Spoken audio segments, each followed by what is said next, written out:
Today we're going to be looking at this 2002 Dodge Ram 2500 with a, check this out, a V10 engine in it. These things are still around. If you have one of these are certainly not the best things on gas. They will do a lot of hauling and towing. That's what they were built for.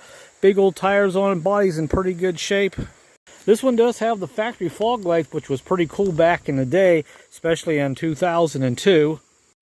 And overall, the body's not too bad. The rims are pretty good. Here we got some rims that are kind of chromed, I guess they are. But when you live in the Northeast, well, you get into some of these problems there. You get a lot of rust. But the bumper there is not the worst.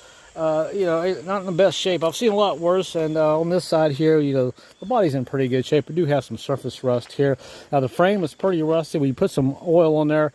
Hopefully, that'll kind of get some of the rust down. No holes now, but if you don't do that, sooner or later you'll end up with holes and you'll have problems with inspections down the road. Overall, we do have a pretty decent body on it. It's got the third door here, and we do have a little seat in the back here where you can actually get in. And as we open it up here, we got this third door that you can open up. You can pile all your camping stuff back in here. Overall, the headliner's in pretty good shape for an old truck. Dash, well, it's got cracks just like all of them. I've seen a lot worse. We do have the full stereo system here with the HFRAC and CD player, which works pretty good. And also, this thing actually has air conditioning, if you can believe that. And the seats, well, they're not too bad. This truck right now only has 102,000 miles on it. And as you can see right there, that's pretty low miles for an old truck. Now on the inside, we have a lot of cup holders here. We got these two here. We got the four-wheel drive shifter down here that you really got to pull back on. If these trucks sit around too long, everything starts to get into a bind, especially like the gear shift, the cable. We've got it loosened up a little bit better. It does shift a little bit more. We have full air conditioning here with the vents, and we actually have a passenger seat airbag that you can turn off. We got a handle there that you can hold on to, and overall, we got the miles per gallon up here, and we have a little holder up here where you can put probably your garage door opener. Overall, the headliner is actually in pretty good shape for a Dodge. A lot of these like to fall down in your face, and the next thing you know, you're repairing them with all kind of money spent. And we have the cigarette lighter here. Then we actually have another port down here where you can plug something in, and we actually have your ashtray there. Overall, the inside, you know, I can't complain. Full power windows and doors and all that, locks. We've got stereo system speaker, full power seats. We do have a bench seat here that slides down. And actually, the backside window glasses here, they actually open up, which is pretty nice for your passenger in the back. Get a little bit of fresh air, or jump out if you're scared of your driving. And look at that, we even have a little speaker back here in the back. So, you know, this thing was pretty well pimped out, maxed out in its day. Now, there are some problems with this, and we've already fixed. This door here would not stay latched. We had to actually take the panel off on the inside and completely redo this whole thing. Now it shuts up pretty good. Not the perfect, you know, shut, but it works pretty good. Mirrors here to actually see behind you, and we got the 6.5-foot bed back here where you can actually put a lot of your camping supplies if you want to go out. But this is sort of a mountain truck. This is a big truck if you want to tow a camper, go out and have a good time on the weekend. This thing will certainly do it. Now up front, we have these big old coil springs with shocks on the inside. They do need to be replaced all the way around. This thing bounces like a ball going down the highway. The back aren't too bad to replace, but sometime down the road, we probably will replace these. The hubcaps here, these are massive hubcaps, and these tires are actually 16-inch tires on this one. This one's 265/75, so these are pretty big tires. And we got the chrome grille on the front. Of course, I think it's kind of fake, but it's actually held up pretty good. The paint's not the world's best, but you don't see any dents there. So if you want to restore one of these like this, body work, well, would be at a minimal.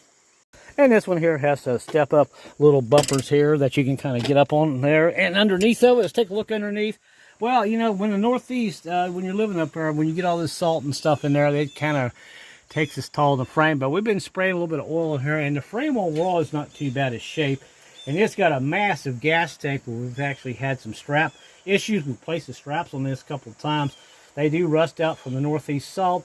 And there's a look at the front differential, in pretty good shape. No leaks around the engine or anything. But if you look all the way in the back, you see a little bit of oil back there. That's the oil that we've been kind of putting in to kind of keep it from rusting out anymore, kind of spraying around in there. So this is what you got to do if you want to keep your vehicle and protect your frame. Even the rocker panels are actually in pretty good shape. I've seen a lot worse, and so it looks like at this point we're going to try to continue to keep this vehicle. At least that's what the person said. They're going to try to restore it, but they will have to have some money, that is for sure. And of course, we got the fuel door here, and a lot of these here, and look like we got a little friend there. This is what happens when you don't drive these things. A lot of times these hoses going down into the tank, they will start to rust because the salt's not getting washed off, so there's always problems with those. As for the brakes on this actually has disc brakes all the way around. We just did a brake job on the front and the rear. We had to replace one of the rotors on the back, but you can see in there the rotor is pretty shiny now. We're in pretty good shape. The rotors aren't sticking anymore. And this is the Laramie SLT version. All right, let's go in here and take a look at this massive engine that we have, and the one that probably takes a hit to your bank account as you're trying to keep gas in this thing. And there's a look at it. Wow, this massive V10 engine. This thing here, probably on a good day, like about 10 to 12 miles on a good day. This has a 35-gallon gas tank, so this is something here that you're going to have some bucks in your pocket to fill up. You can see there 8-liter V10 and 10 spark plugs, 10 of everything to make you feel happy going down the road towing with lots of power. And as I mentioned before, it has air conditioning and it actually works. Inside here is in pretty good shape. The strut towers are not rusted out. Your oil and your transmission dipstick, they actually put it in a place where you can actually get to it, which is great because a lot of vehicles, especially some of the SUVs, you don't even have dipsticks anymore. So that makes your life a little bit easier as you're trying to maintain these. And also for the radiator cap, it's right there just like it should be. A big reservoir tank. We go over here, we look at the massive brake reservoir. This thing holds probably 1.5 quarts. Big old battery here to crank over that big V10 engine. All right, so there's a nice look at it with the hood open, sitting there all pretty and everything. Like I said, if you get this thing in pristine condition, which is kind of hard to do, but if you can get it up there, these things are still worth quite a bit of money these days, believe it or not. And just like every other Dodge product, we got the yellowing plastic headlights here. So these do work, but maybe they'll replace these a little bit later. We got this massive air conditioning condenser here. And look at this, we got a transmission cooler, which you really got to have on these things if you're going to be towing. Changing spark plugs on this, probably not the most fun thing in the world, but it can be done, especially on the passenger, on the driver's side. On the passenger side, actually, you got plenty of room here. Look at this, with the coil set up. We got little wires here going to that coil, and we got 4 on this side, which makes up a total of 10. The downside, well, we do have an exhaust leak there. You can see some of that white stuff down there. We've got an exhaust leak on this side, pretty common. Looks like it's right down there at the donut gasket. Not very loud, though. It does run, and it's not terribly loud. And with smog emissions and all that, you got this big old pump here pumping in some air into this big old V10, trying to give it a little more fresh air, especially as all that exhaust comes out the tailpipe. And look at that, we actually have some cab lights so people can actually see you coming down the road. So there's a quick overview of the engine and everything. So how does it run? Well, let's take her down the road and find out. Well, how does it ride? Well, let me tell you what, she's a little bouncy. She needs some shocks all the way around, but once she gets going, she runs pretty good. You can see we're at 45 and I'm barely giving it any gas. You can kind of hear that exhaust on the outside. And also, we have a full bench seat we can put down there, armrest in the middle of the bench seat that you can kind of sit back and relax, listen to some tunes, and cruise down the highway as you're headed out for your favorite campsite on the weekend. But yeah, Joe, she's a little bouncy. Over that, pretty good ride, little swing across the road, you know, but that's because it needs shocks and new tires. But kind of fun to drive, actually. Just not fun to put fuel in the tank at the gas pump, much as it's going to cost. And she's getting a little dark. We got the lights on. We got this nice green dash here, which I kind of like. And also, I noticed we even got a little tweeter, a speaker up here on the inside. So they tried to pimp these things out, max them out as much as they could to get the value out of it so you could actually enjoy the ride. But yeah, not too bad so far. Just got to kind of watch the road and watch the curves and try not to bounce too much in it.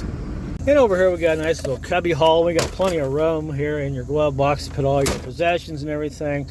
And also we got a little place over there where we can store stuff, and over here just lots of room here to put things and kind of enjoy your trip down the highway.